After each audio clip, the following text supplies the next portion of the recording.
Debout Congolais, unis par le sort, unis dans l'effort pour l'indépendance. Je suis Félix-Antoine Tshisekedi Tshilombo et le 20 décembre, je suis le numéro 20.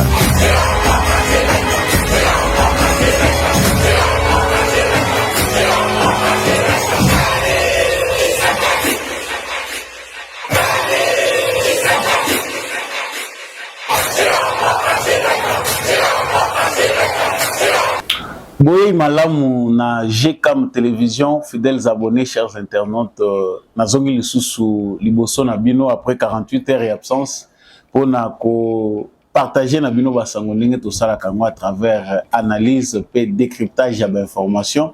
Vraiment esengo na ngai mingi kozonga lisusu na plateau yo vraiment ndenge to mesana na yango plateau ba éclairé debout congolais de partout où vous suivez Samba Olunga à travers le monde. Je vous dis merci pour votre fidélité, merci pour votre confiance. Commentez, likez, partagez déjà ces lives, abonnez-vous si vous n'êtes pas encore abonné.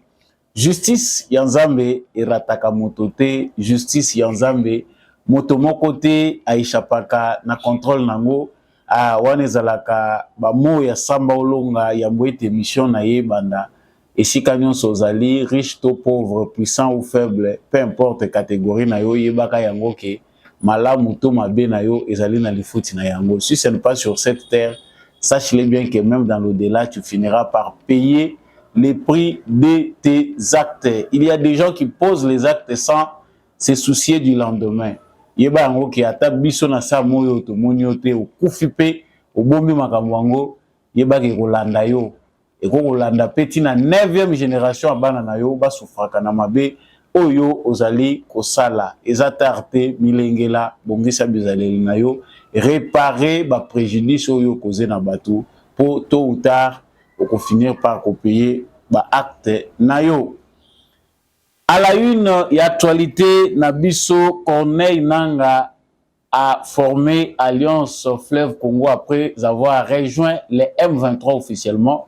Ezali na Nairobi na Kenya nde tozali kozela sango wana que Corneille Nangaa entre autres na Bertrand Bisimwa bazali ko annoncer plateforme na bango bazali ko créer. C'est à 5 jours des élections en République démocratique du Congo. Yazali ko justifier ngona komona État oyo mboka ezali échec na insécurité ezali dictature ya Félix Tshisekedi échec ya mandat na ye makambo ezali ebele oyo Corneille Nangaa azali kotalisa ya mwete bapesa makambo na bango na kati ya émission oyo tokotalela le pour et le contre nini pende ko poussa Nangaa oyo azali komibenga citoyen congolais à rejoindre mouvement M23 ezali classé mouvement terroriste na gouvernement congolais tant toza kotala exaction oyo ezali commis na est ya République démocratique du Congo. Nous en parlerons. Quel lien entre Corneille Nangaa qui d'ailleurs soutenait déjà Moïse Katumbi et le M23? Quel lien Moïse Katumbi a-t-il avec Corneille Nangaa? Est-ce qu'il y a-t-il un lien entre Moïse Katumbi na M23? En tout cas, sujet où ezali munene bobonga mapenda. Partagez déjà live na voisin, ezali premier sujet actualité na biso. Il y a Mukola Lelo de l'autre côté après Kolwezi, Lelo na funguru mais meeting ya Moïse Katumbi ezali ko tourner toujours na jeu ya ba violence entre ba partisans, bato bazali ko se lancer ba pierre ko arracher ba réfugiés, makambo ezali mingi pende ezali ko salema après meeting ya Moïse Katumbi na espace Grand Katanga oyo. Éventuellement Moïse Katumbi a koki ko clôturer campagne électorale na ye kuna ba dessous des cartes ezali nini pour na mabongisi élection alors que toza komona seni azali au four et au moulin pour na kosala ete maponomi esalema na lolenge esengeli na République démocratique du Congo. Na kanisi ke na veille ya ba élection oyo makambo ezali ebele na se incertitude ezali pa ba mususu assurance ezali pa ba mususu mais nini penda to koyo kotalela bobi ete Samba Olunga azaka penda na tina ya kokundola mayi pende bombama à travers analyse ya kitoko ndenge na kosala na bino awa Ne ratez pas ces rendez-vous. De l'autre côté, Félix Tshisekedi arrive à Tshikapa, il est serein, c'est le seul candidat qui va vraiment battre les records. Il y a Koko Manabisika Ebele parmi toutes les 26 provinces de la République démocratique du Congo. Félix Tshisekedi ne va manquer à aucune province, contrairement à d'autres candidats où campagne na bango, ils ont jonché na ba irrégularité. Ebele Tokozong est la candidat Félix Tshisekedi. Et après tout ce que Nanga dit, après tout ce qui se passe, Félix Tshisekedi état naïe ezali ndengeneni comment se comporte Félix Tshisekedi.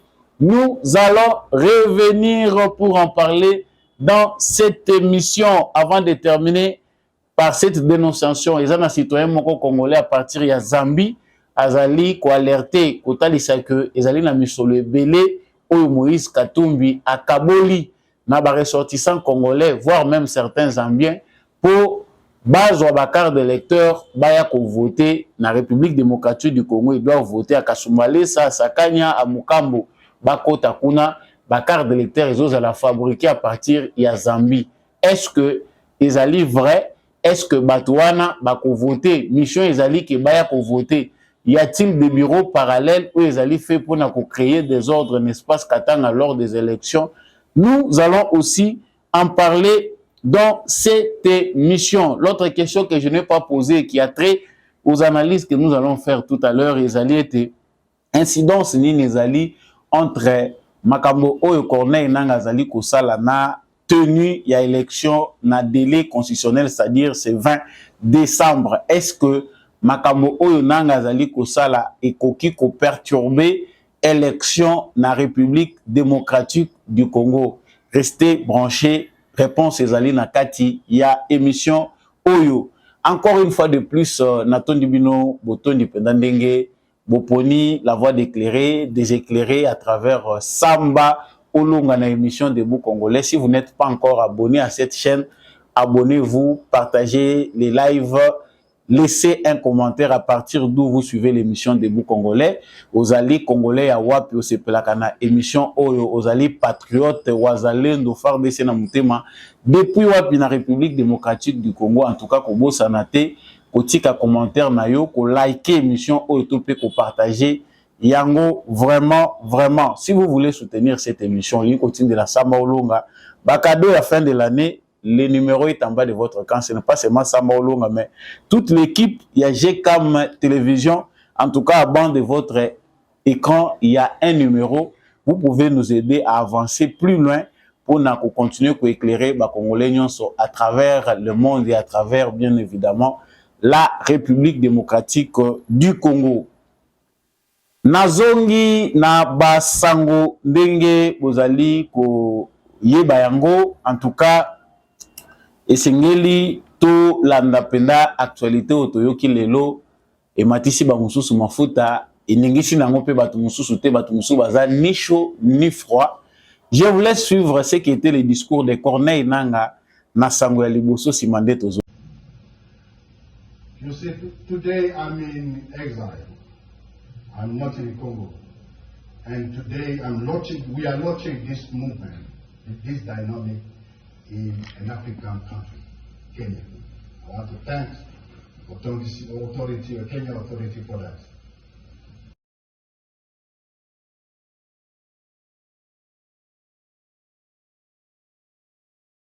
Voilà.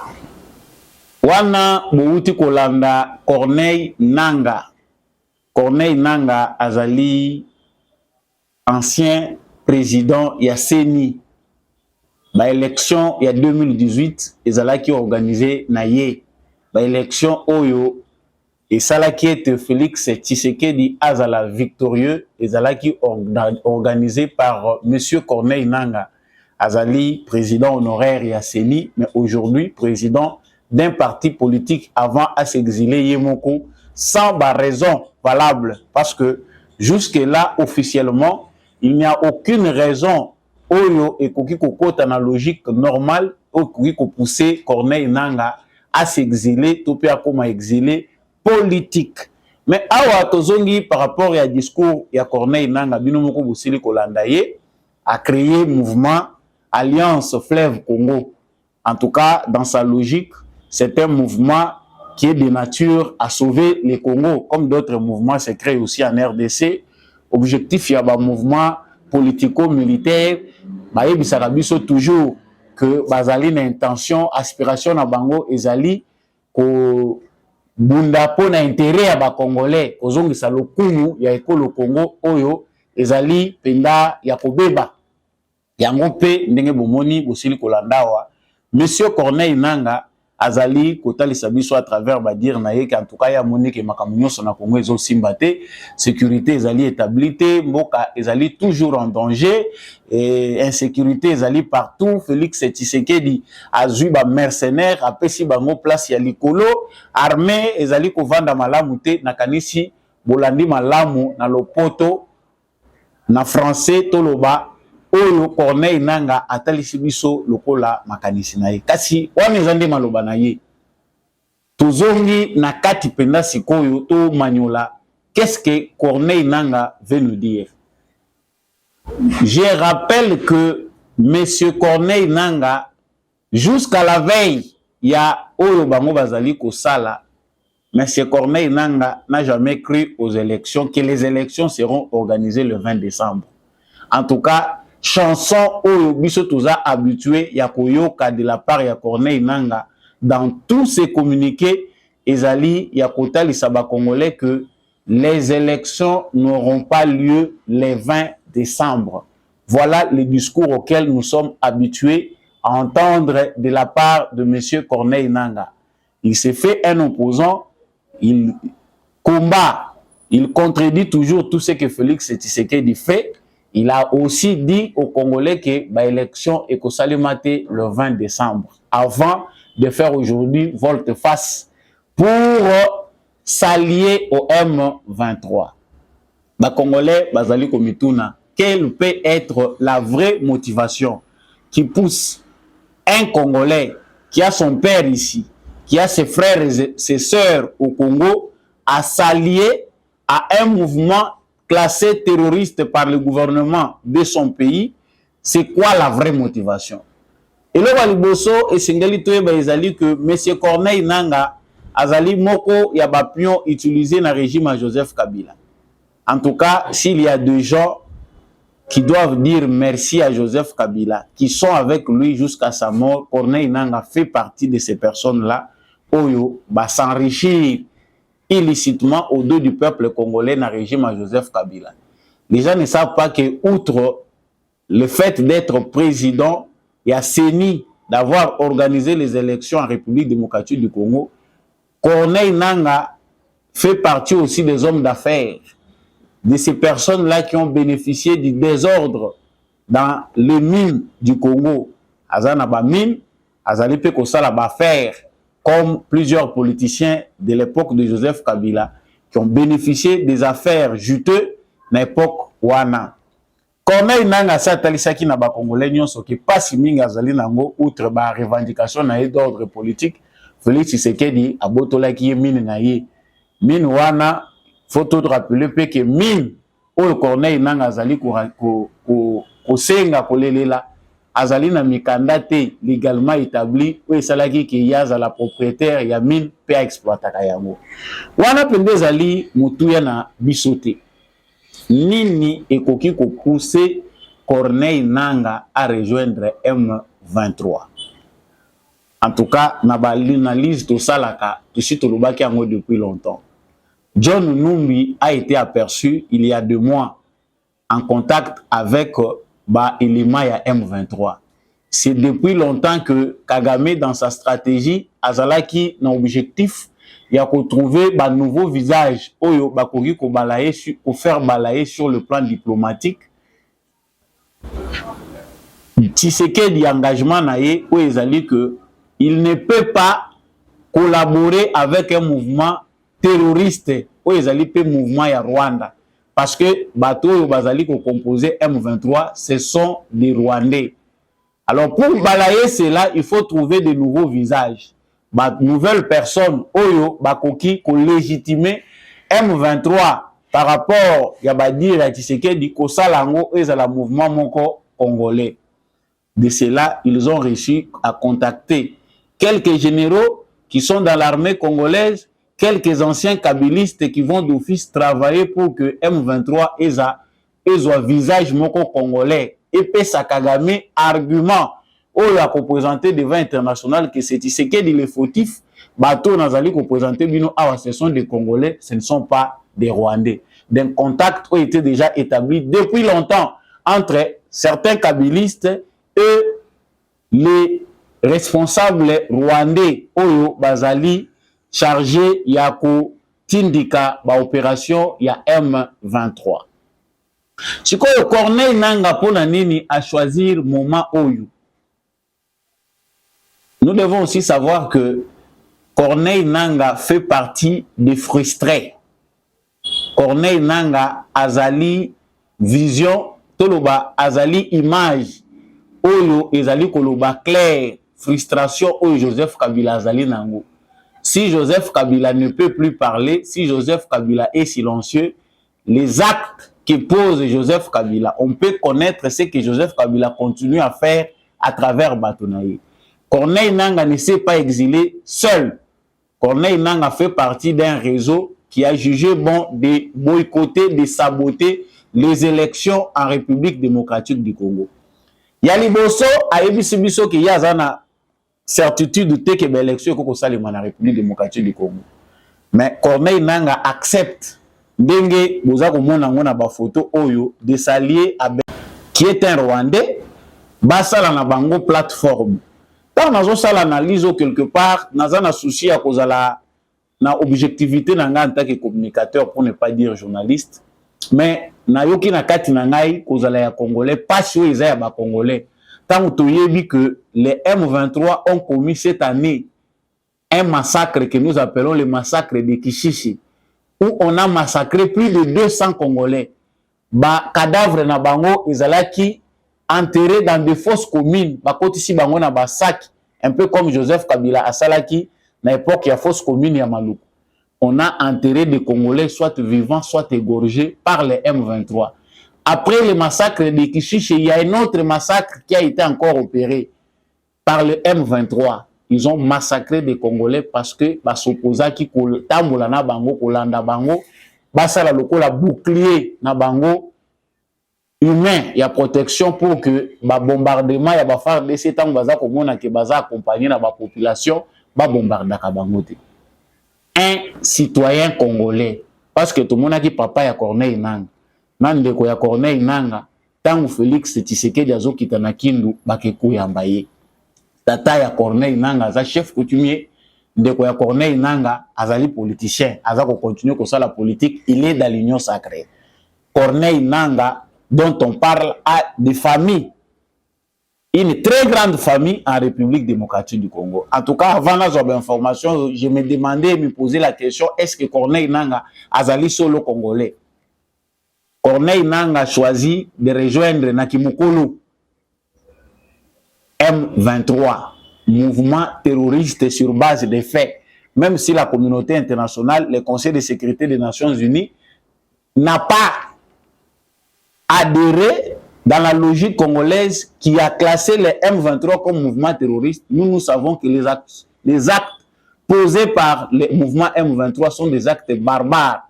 Ou ceux qui sont en France, tout en Grande-Bretagne, tout aux États-Unis d'Amérique, automatiquement bakolukelango ba qualificatif oyo kosala ke biso nyonso tozala lokola ba mouton oyo toza kolanda kaka langage ya bango.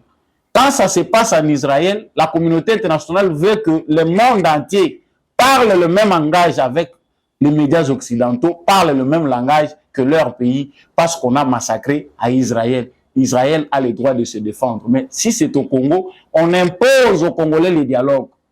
Ba Congolais bakende kosolana M23. Corneille Nangaa azali na kati ya démarche oyo ezali ko viser sabotage ya ba élection na République démocratique du Congo. Je vous rappelle que nous sommes à 5 jours de la date prévue pour l'organisation des élections. Tout a été planifié pour que ces élections-là soient sabotées. Lelo oyo tozali koloba ezali na bato bakotisaki recours. Martin Fayoulou, baza 3, j'ai oublié le nom de certains, bakotisaki recours na bango pona koyebisa cour constitutionnel que bazali komona ke seni azali na makoki te ya koorganiser ba élection dans les délais et que bango bazali kosenga ke cour constitutionnel a signé likambo etali report ya ba élection.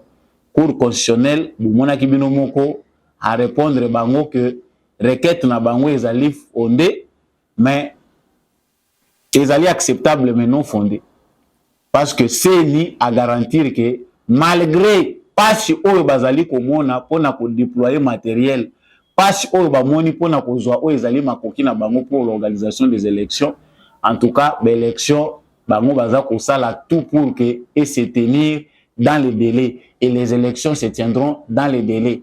Le gouvernement de la RDC a donné l'assurance, la CENI a donné l'assurance.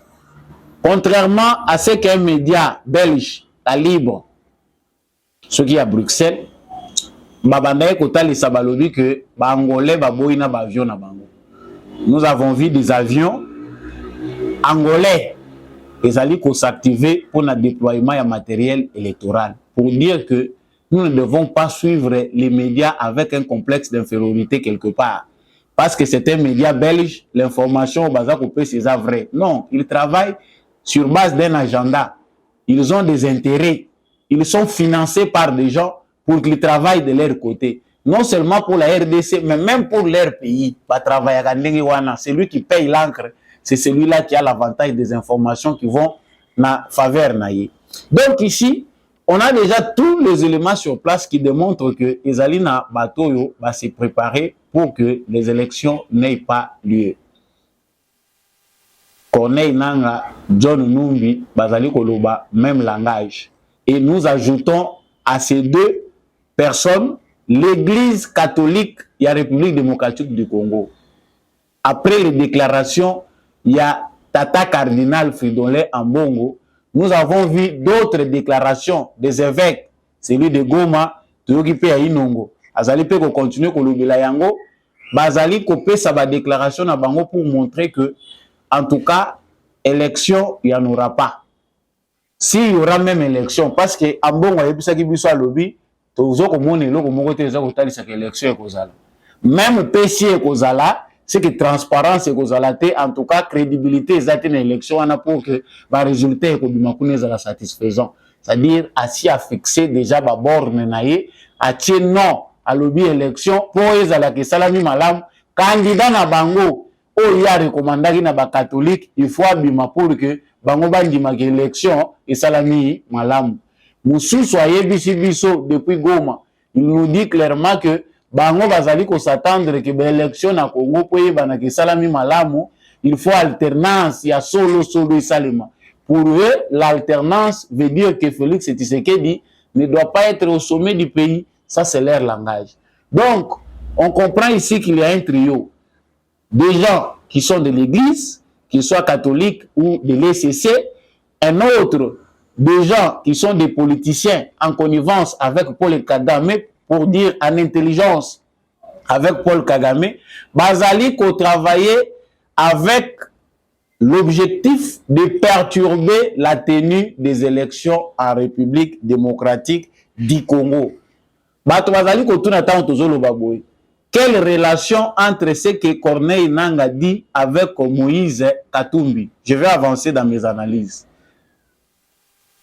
Corneille Nanga, bien qu'il insistait sur la non-tenue des élections le 20 décembre, a appelé ses frères et sœurs, s'il y a des gens qui écoutent Nanga et qui peuvent répondre à son appel, à Bengaki Bango, va réserver accueil chaleureux na candidat Katumbi. Il a dit qu'il soutient Moïse Katumbi, bien qu'il ne croyant pas aux élections, à Bengaki Bango va soutenir Moïse Katumbi. La deuxième chose, c'est que Nanga aujourd'hui qui rejoint les M23, parce qu'on ne parlera même pas Alliance à Fleuve Congo, c'est une aventure. Ce que Nanga a fait, c'est seulement adhérer dans les M23, aller légitimer un mouvement terroriste qui est soutenu par Kagame pour appeler sa forme à Congolais. Et ça a le moyen de permettre Pena Bango, bazonga na jeu politique à travers les dialogues qu'insiste Kagame via M23 bazali kosenga gouvernement congolais azala responsable ya ko négocier na M23. Nous savons tous que ça soit au niveau de la communauté internationale, le dialogue qu'on réclame n'est pas dans l'intérêt des Congolais. Ezali nango na intérêt ya ba Congolais te. Les liens et lesquels? Salomon Kalonda en prison parce que bato babosa na kanuki. Je vous laisse suivre oyo makambo elekaki na auditorat militaire ba grief oyo ezali porté contre Salomon Kalonda et puis nous revenons. Ces derniers étaient dans les démarches d'acquérir des armes de guerre au profit de M. Salomon Kalonda Dela. Selon les informations recueillies de ce téléphone,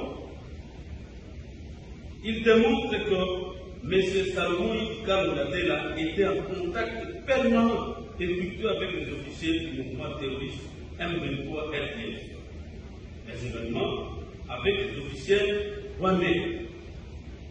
D'après ces informations, l'un des objectifs était de renverser le régime en place en République démocratique du Congo par tous les moyens et y installer un ressortissant katamé. Toujours selon les informations recueillies. Voilà. Oyo bouti kolanda wana ezali makambo bazali ko reprocher na Salomon Kalonda en lien permanent. C'est que de temps en temps, azali en lien na ba responsable ya M23 na ba responsable rwandais baza ko échanger ka ba information na agenda na bango. Il faut renversement ya pouvoir bacha na pouvoir un katangé, mais il faut bango ba placer à la tête du Congo.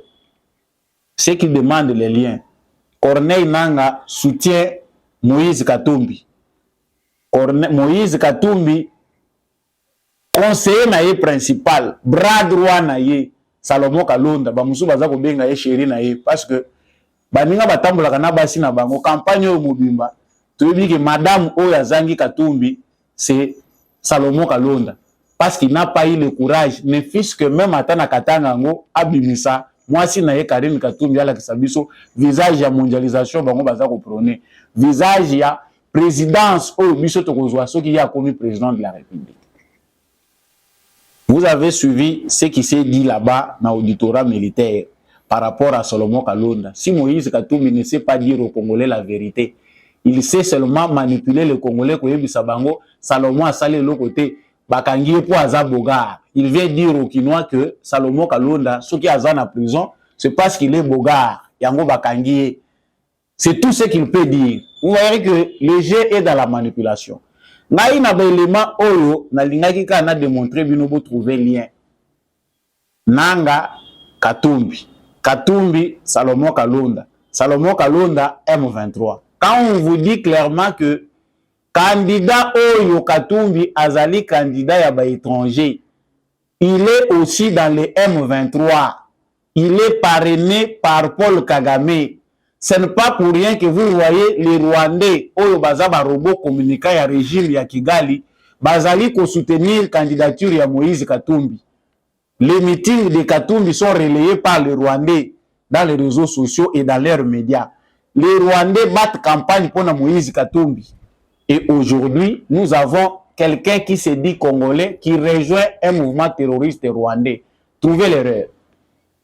Chers Congolais, Makamutoza Kolobawa, des fois tant que lobaka yango mususa ko yebisa bino boza na ba preuve boza ko sala nini na sala ka émission moko wana lobi ke John Numbi ba landeli lien na ye ba trouver que il a déjà rejoint le mouvement M23.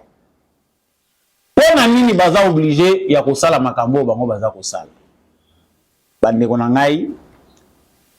Il faut toyeba yango que frustration ezali makasi na bakabiliste oyo bazali Kobanga mort politique na bango. Le jeu de Félix Tshisekedi est tellement démocratique que ceux qui n'ont pas cette culture se voient effacés facilement de la scène politique congolaise. Nous sommes face à un démocrate qui a dirigé le pays difficilement en 5 ans. En tout cas, ce n'est pas pour rien que vous avez Congolais mayele ba opté na bango pour na ko faire Tshisekedi campagne à Ophélie. Les Congolais sérieux qui ont l'amour de ce pays battent campagne gratuitement pour Félix Tshisekedi. Dans le monde, saturation a boité dans la campagne. même dans les pays où ils sont très stables, c'est la campagne où fait la modèle toutes les couches de la société battent campagne pour le candidat numéro 20 gratuitement. Et ça les maté. Yaboyi et monana nangote. Problème tozali nangwawa ezali que ba élection ya République démocratique du Congo ezali historique, ba élection où ezali organisée par Félix Tshisekedi Mwana et Etienne Tshisekedi, ezali ba élection moko ezali toujours n'empreinte ya mémoire ya tata na ye. Les élections organisées par les fils idéologiques et biologiques d'Etienne Tshisekedi sont des élections sanctions pour tous les barbares qui ont fait souffrir le peuple congolais.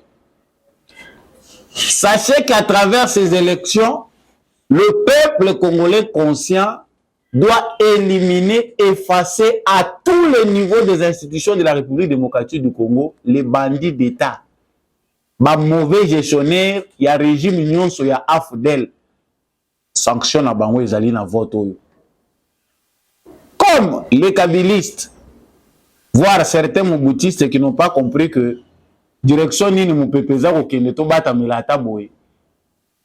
Ba moni nzela ya kokote le parti Tshisekedi te, la seule façon pour eux c'est de trouver des voies et moyens pour aller reprendre les armes. Yo koyebisa ngai ke yo Corneille Nanga na moment oyo ou créer mouvement politico-militaire face à un Félix Tshisekedi élu démocratiquement. Félix Tshisekedi bolingaki bosalila un mouvement politico-militaire bosimbi ba armes si il était venu avec une rébellion. Joseph Kabila a organisé les élections en 2006. Il n'a pas gagné ces élections. Moutoumoko a renversé par les armes. Joseph Kabila a organisé les élections en 2011 avec comme principal challenger Etienne Tshisekedi. Il n'a pas gagné ces élections. Joseph Kabila a gagné, a dirigé le pays. Mouvement mon côté politico-militaire est renversé qui est, bien qu'il y avait des rébellions partout. Joseph Kabila organise les élections en 2018, 2 ans après le retard accumulé. Il est sorti par la grande porte en laissant par voix. Il a écouté la voix de la sagesse. En limite démocratie et ça là, vrai vainqueur, il y a l'élection à Zouaïbonga. C'était une pression nationale et internationale. Yango Salaki ke Kabila, Aboya Kendina ridicule, Abimaki par la grande porte. Vous revenez après 3 fois où il y a une élection avec un mouvement politico-militaire. On pense que M. Nanga a perdu des boussoles à cause des intérêts barbares, des intérêts égoïstes qui ne profiteront jamais aux Congolais. Les Congolais sérieux savent que M. Nanga s'est enterré. Batunyon so baza sima ya mouvement oyo baye bayango que bazali na chibao baluba babenga kame chibao temi baza na malédiction ya peuple congolais mobimba. La voie, la seule par laquelle le peuple congolais peut décider dans l'ensemble pour mettre de côté Félix Tshisekedi, c'est la voie des élections. Nulle part on voit que ces élections se sont soldées par une tricherie.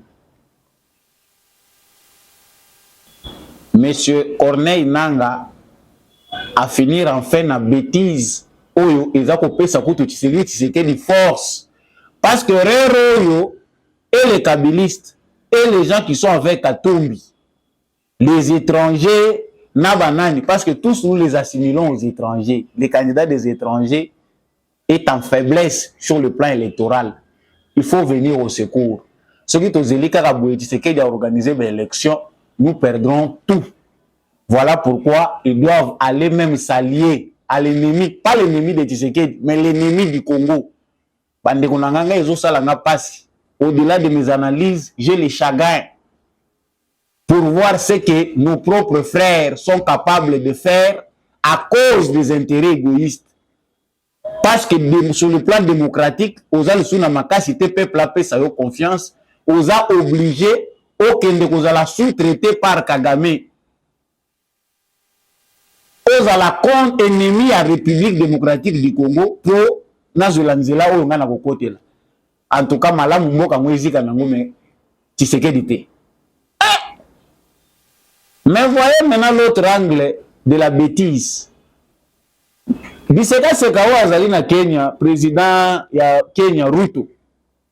Tosi tolobaki likambo wana bandaka la awa. Félix Tshisekedi est très bon, que nous pensons aussi que c'est une faiblesse. Mais la bonté de Félix Tshisekedi, sa démarche de sagesse et sa démarche de démocrate, ezali pour épargner yé na ba danger belé à travers le monde. Mundele soka linga boma mutu, soka linga profiter alukaka ye na maloba, alukaka ye na démarche o ezali ya droiture te. Au niveau international, Félix Tshisekedi est excellent parce que procédure wa memeli makambo et bimisi bato nyonso bazoba akomi professeur na bango aza kotangisa bango état de droit na démocratie. Droit international, Félix Tshisekedi photo pesa e prix Nobel mususu. To comme ça est docteur en droit international parce que mindele oyo baza censé, la communauté internationale censée faire respecter les droits internationaux entre les États, baza ko échoué.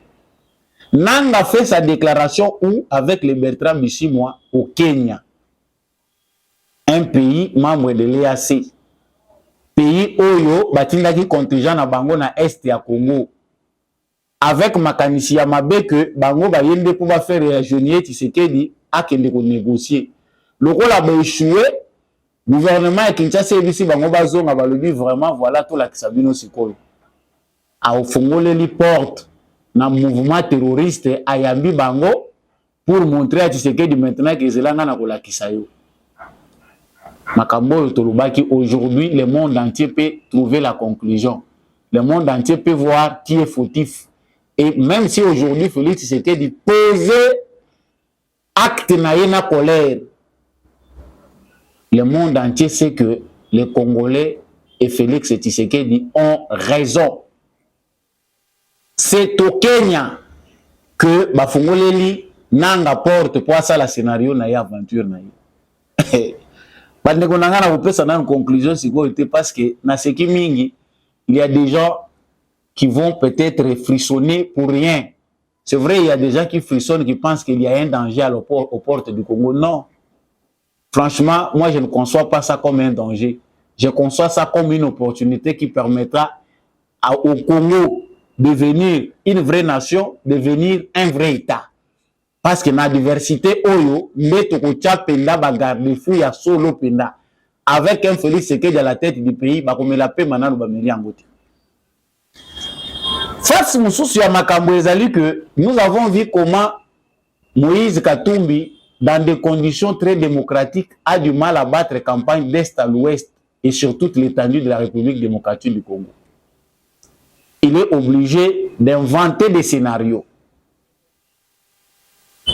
par victimisation pour montrer que Félix Tshisekedi veut nous secouer de manière violente. C'est un dictateur, il a peur de nous. Moïse Katumbi a créé un scénario na Kindu. Moïse Katumbi crée un scénario na Grand Bandundu. Et Moïse Katumbi finit par inventer, on a présenté Kibinoté parce que je n'étais pas là pour des raisons un peu privées. Mais tout le monde a dit ce scénario, il est na Congo central. Moïse Katumbi circule avec des bandits. Je me suis toujours posé la question, est-ce que notre ministère de l'Intérieur a autorisé Kakemutu à se faire entourer dans la garde du corps, azali ko maîtriser malamu identité à bateau batambola kana Katumbi? Est-ce que ba arme na bango ezali contrôlé, ezali bien répertorié par l'État congolais? Souvenons-nous que en 2016, Moïse Katumbi a été accusé d'utiliser des mercenaires. À côté de ba mercenaires, azako tambola na bango. Tout côté là qui est, pourquoi? Parce qu'à sa pencha qui na opposition à lobby, à se pencha qui na opposition, azana ba mercenaires te bazako kosela yi. Bato musu ba lobaka Kabila limbisa biso Kabila benga ki Katumbi Juda, mais ils sont tous les oiseaux du même plumage. Kabila maîtrisait très bien Moïse Katumbi. Et c'est un Juda. En apparence, ce n'est pas ça c'est que le vrai Katumbi. Donc, comme Katumbi a une disgrâce électorale, échec à l'est, échec à l'ouest, il n'a pas pu poser ses pieds avec assurance partout. A créé événement et aventure na Mwanda pour quitter rapidement. Ayebi na yeke kosimbate.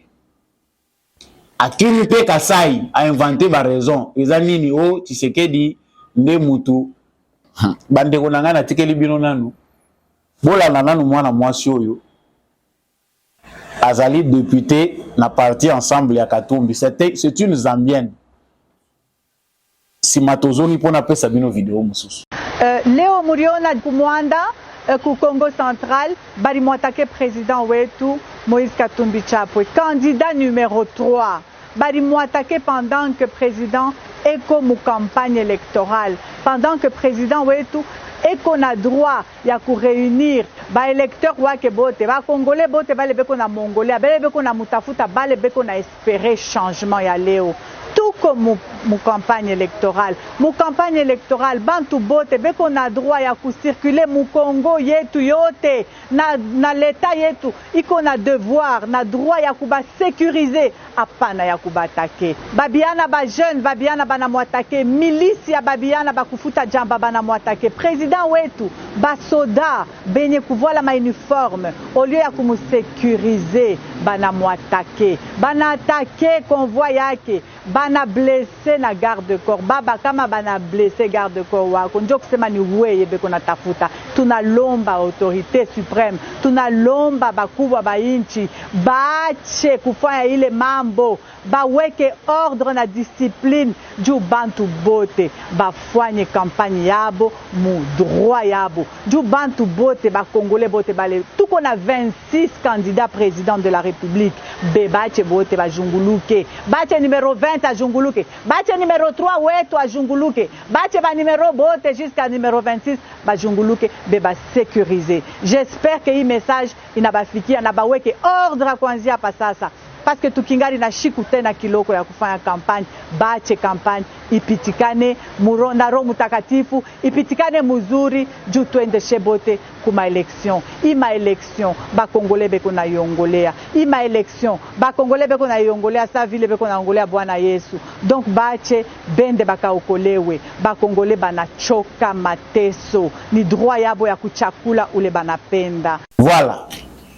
Nakanisi Molandi. J'ai pris cette vidéo, na kanisi qu'actualité c'est le cas qui met toujours à élément ils sérieux. Cette femme-là parlait de l'attaque. Ndenge bango balinga ba faire croire na monde entier que ba attaquer ki bango na Congo central. En Swahili. Au Congo central, je vous rappelle que balobaka ki Congo français na lingala. Mais cette femme sait que baza na Congo central. Aoloba na Swahili te. Il faut aloba na lingala. Soit na Congo, s'il ne maîtrise pas, elle ne maîtrise pas les deux langues, il faut s'exprimer en français parce que c'est la langue officielle. On voit que Tshisekedi qui peine à parler le Swahili, dans l'espace swahiliphone, il s'exprime en français. Et la langue officielle, il y a Congo. Et ceux qui ont pas en français, il y a quelqu'un qui va interpréter en Swahili. Mais comme il y a un complot qui vise à instrumentaliser l'espace swahiliphone du Congo par Moïse Katumbi, parce qu'ils ont une base de résistance où il y a établi. Bandeko na ngai politique eza makasi et mati likolo tellement que ce qu'on a bourrique avec Félix Tshisekedi, même si tu mets de gros moyens, tu vas toujours échouer. Azako s'exprimer na Swahili na Congo central, bato nyonso bazingi bazako yoka makambo lobate. Donc, il ne s'exprime pas pour le Congo en général, il s'exprime pour les Katangais. Boyoka awa ba menacer biso. C'est pour la Katangais ba tomboka. Je vous laisse encore suivre une autre vidéo. Eza Moïse Katumbi qui s'exprime pourquoi il ne s'est pas rendu à Kananga et à Chikapa. Suivez et puis revenons. Bana Chikapa, Bana Kasai. Lelo na lingina na Kananga après Chikapa. Nous avions demandé l'autorisation la semaine passée. Mais, le président de la République, à la même date, itinéraire et eux, des itinéraires à Zolanda. Moi, je ne suis pas là pour que le sang coule. Je suis un homme de paix et j'ai décidé d'interrompre parce que wana bakangi awa ata bapoliticien ezala François Beya aza moto wa Kananga, ezala Kabundu moto wa Kananga, ezala Bisebe moto wa Kananga, kaka bato wa Kananga gana pesi ba ministre ya Kananga na regroupement politique na nga ya Kasai occidental dans le temps. Donc nakoya te parce que nalingi kukosioner ba turbulence po babo mabato me boyeba makambo wana ekosila bana Kananga. Merci mingi, que Dieu vous bénisse. Voilà oyo bolandi wana Moïse Katumbi wana aza koloba aza ko s'expliquer pourquoi il n'est pas parti à Kananga. Mais comme il a la mission de diviser les Congolais, de créer une séparation, parce que division et pas na biso ba Congolais, ils allaient bonheur ya ba occidentaux. Ils doivent nous envoyer des candidats qui nous divisent. Moïse Katumbi alobi François Beya et aza Mutua Kananga. Oyo kuna aza Mutua Kananga, c'est que Tshisekedi a marginalisé bato Kananga au profit ya ba propre frère na ye. Donc pour Katumbi, ses ennemis sont au Kasaï oriental. Donc partout où il passe, il doit semer la division parce qu'ils ont une mission na ye. Ba Congolais ba kabwana. Donc bato Kananga na bato mbujima iboye bake Tshisekedi favorise beaucoup abandeko na ye, bato mingi aza ko kanga, aza ko tia na boloko ezali kaka bato ya Kananga. François Beya qui est cité na monoko ya Katumbi pour manipuler abeteli yango kuna. Non, j'ai choisi que na janvier 2024 de nakoya pour na ko résoudre les problèmes, on a tout ça na ko sa solution.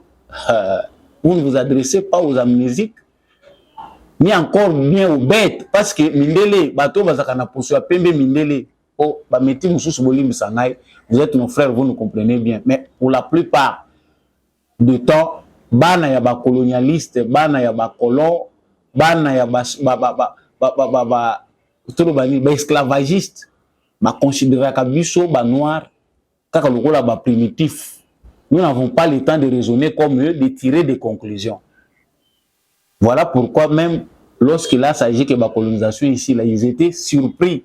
Violence oyo et amaya qui fait la colonisation. Moïse Katumbi pense qu'il s'adresse aux chèvres, qu'il ne peut pas réfléchir sur l'intention. Donc l'objectif, il y a Moïse Katumbi mission bapesi ezako diviser. Maintenant qu'il a compris que sur le plan électoral, parce que ngai na sali pas analyse na ngai na découvrir que Moïse Katumbi ne s'est pas préparé pour battre la campagne comme il le faut. Campagne à l'américaine à battre à la Kakibiso. Contrairement à Tshisekedi qui fait sa campagne à l'américaine. En tout cas, Félix Tshisekedi a respecté toutes ces normes. Moïse Katumbi a épargné ses moyens.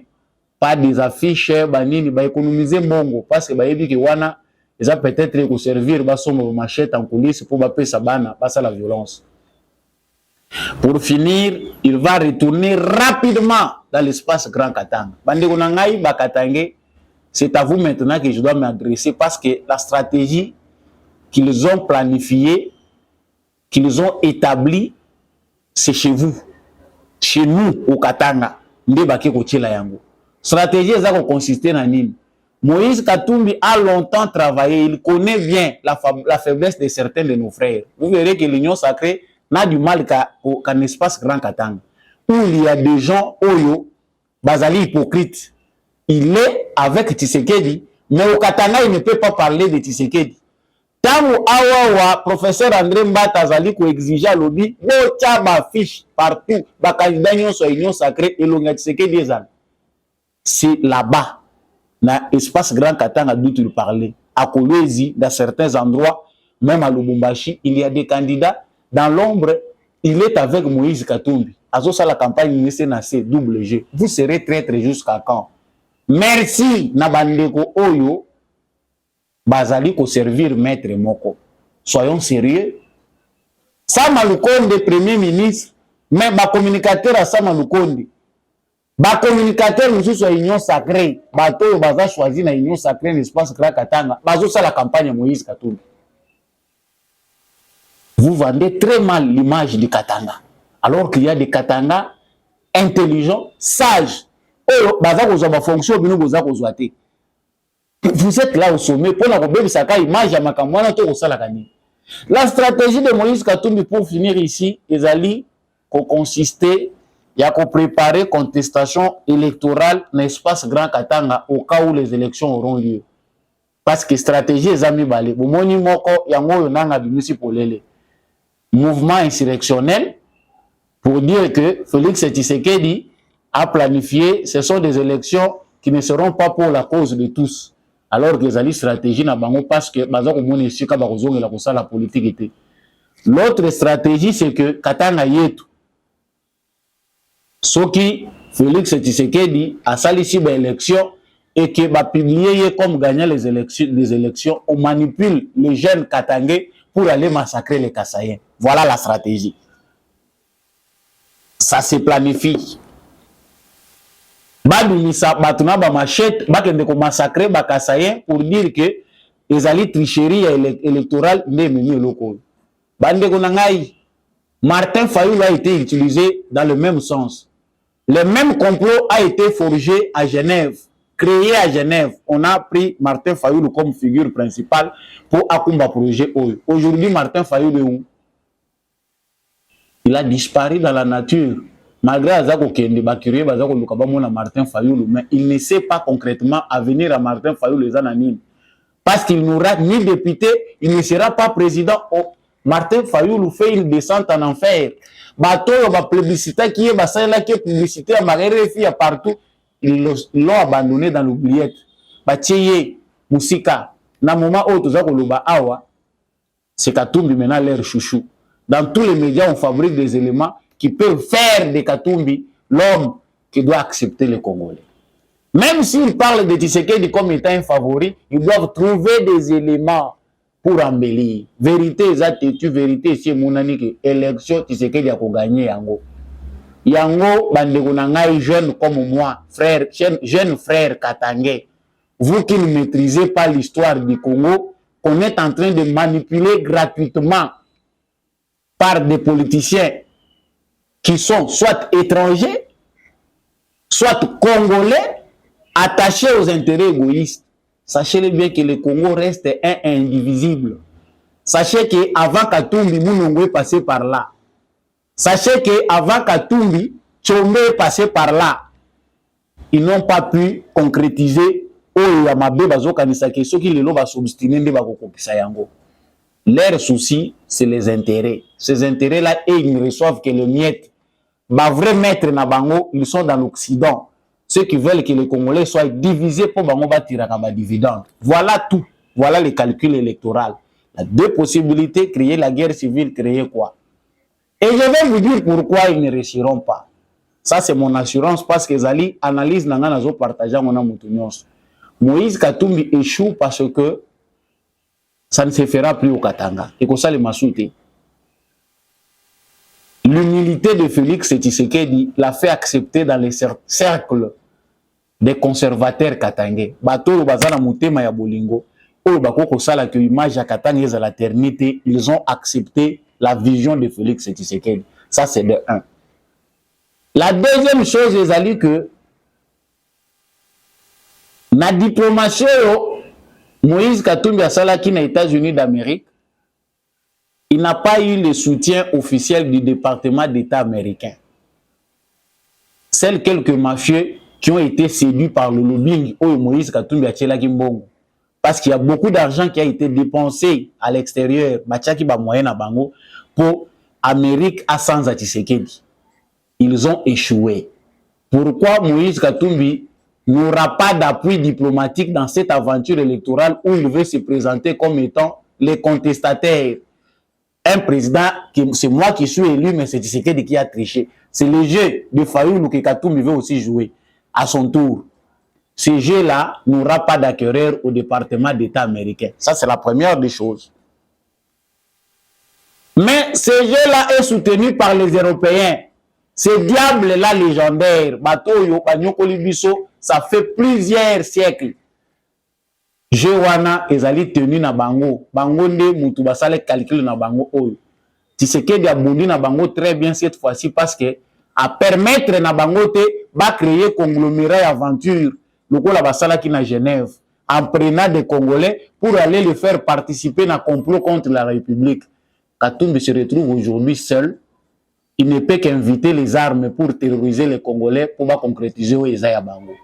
Mais je vous dis avec foi dans mes analyses que peu importe ce que l'actualité va nous présenter, il ne se passera rien au Congo. Et ça, pour minimiser ce qui peut se passer. Je ne minimise rien. Mais eloko moko ko salema na Congo ezate ba ko sala eloko moko te. Je passe directement à Félix Tshisekedi parce que na Moïse Katumbi on voit qu'il doit aller se rebattre na Katanga. Kolwezi, je suis passé na Kolwezi, vous voyez les pleins. Je suis passé partout, je suis passé, vous voyez les peuples m'accueillent.